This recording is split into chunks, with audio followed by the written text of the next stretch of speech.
नगर निगम हाय property tax वापस लो property tax वापस लो हम यहाँ पे मनोज, अगर ये जो कदम उठाया गया है रेवेन्यू जनरेशन के लिए, तो कितना रेवेन्यू जनरेट होगा? क्योंकि आम जनता बोझ तो पड़ गया। क्योंकि मैं बात कर लूँ कि गार्बेज सेस की बात कर ली या प्रॉपर्टी टैक्स की, तो गार्बेज सेस भी बढ़ गया। क्योंकि जैसे कि आप सीधी बात है, 5 मरले से कम रामद्वार में, मलोया में रहने वाले लोगों ने, किशनगढ़ में रहने वाले लोगों, उनको एक बड़ा झटका पड़ेगा इससे। तो बड़े लोग, मैं कह रहा हूँ जिसके घर आया उस लोगों से आप बात करके देखो क्या हालात है। तभी हम यहाँ पे बैठे हैं। उन लोगों ने हमें वोट किया है कि हम आम लोगों को वोट डालते हैं, सपोर्ट करते हैं कि हमारी मत। लोगों के हालात देखो ना क्या पहुँच गया। तो लोगों की मुसीबत, हम घर गए थे, हमारे प्रधान यहाँ पे बैठे हैं, तो हम सब लोगों से बात करी तो लोगों ने कहा कि हमारी आवाज़ कहो।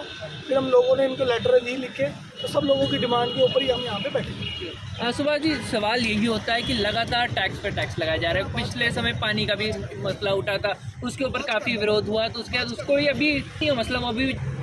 जब प्रशासन और कोई पॉलिटिकल पार्टी लोगों से कट जाए, उसको लोगों की मुश्किलें का ना पता हो, तो ऐसे कदम उठाए जाते हैं। और यही कदम इसलिए उठाए गए हैं। ये जो प्रॉपर्टी टैक्स की बात कर रहे हैं, ये 2013 में बिल्कुल हाउस ने एग्जम्प्ट कर दिया था। मेरे पास नोटिफिकेशन की कापी आप देखना चाहें तो मैं अभी दे देता हूँ, जिसमें कहा गया था कि भविष्य में कॉलोनी और किसी भी गाँव में प्रॉपर्टी टैक्स नहीं लगेगा।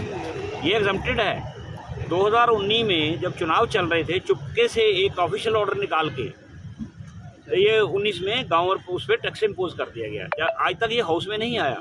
नगर निगम का ये कानून है, एक्ट में प्रावधान है कि कोई भी टैक्स लगाना है तो वो नगर निगम में पहले उसका एजेंडा आना चाहिए। इस दोनों गांव और कॉलोनी का एजेंडा आज तक नहीं आया।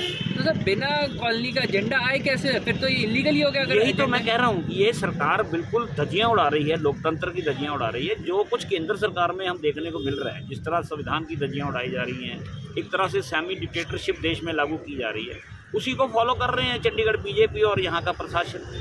सुनवाई नहीं है। गार्बेज कलेक्शन की बात करते हैं हम। आप देखेंगे, आप इसे जब सरकार ने अपने हाथों में लिया, उससे पहले हर घर में 100-150 मैक्सिमम 200 रुपये लगता था। 150-200 और बड़े आराम से लोग खुश थे, किसी ने शिकायत नहीं की। गार्बेज कलेक्टर का एक टाइम होता है, उसको पता है कि इस घर में कौन एम्प्लॉइज़ है। वो उस टाइम पे आता था कि मैं एम्प्लॉइज़ उनके नौकरी के टाइम पे आऊँ, कौन व्यापारी है। अब मान लीजिए चंडीगढ़ है, 3 मंजिल मकान है, एक में बुजुर्ग रहते हैं, ऊपर 2 मियाँ बीवी रहते हैं।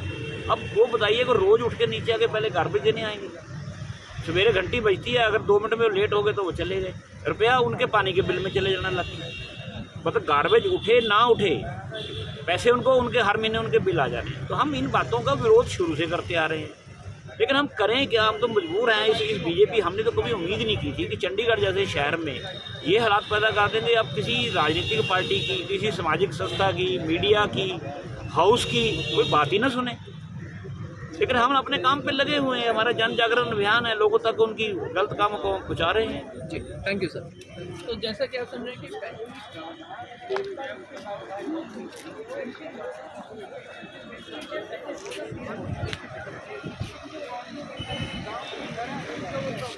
नमस्कार, मैं सनी कुमार, दैनिक स्टेट समाचार चंडीगढ़। जैसे कि जानते हैं, आज नगर निगम की सेक्टर 17 नगर निगम हाय प्रॉपर्टी टैक्स वापस लो प्रॉपर्टी टैक्स वापस लो।